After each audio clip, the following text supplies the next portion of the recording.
nos vieux chevaux ont des systèmes digestifs qui sont un peu plus au ralenti que nos jeunes chevaux. Donc, même si on râpe les dents régulièrement, ça se peut que nos vieux chevaux aient des sensibilités dentaires ou même qu'ils perdent des dents, ce qui va rendre plus difficile leur consommation de fourrage.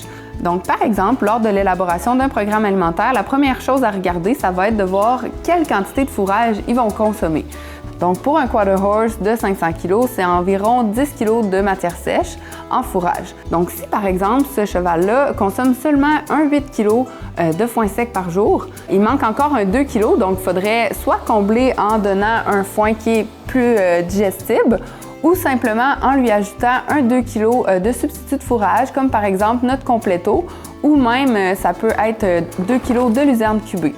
Si on veut avoir un apport calorique supplémentaire, à ce moment-là, on peut donner des moulées fibres et gras. Donc, par exemple, l'Eco-Fib, qui est une moulée assez fibreuse et qui va être avantageuse économiquement.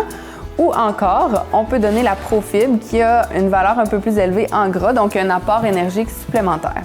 Donc, nous, à la meunerie, on recommande de mouiller tous les moulées qui sont un peu plus fibreuses, donc par exemple, nos fibres et gras. Donc aussi, comme nos vieux chevaux ont un système digestif qui est un peu plus au ralenti, c'est vraiment important de donner des vitamines et minéraux qui sont hautement assimilables. Donc par exemple, on vous suggère de donner notre équimine.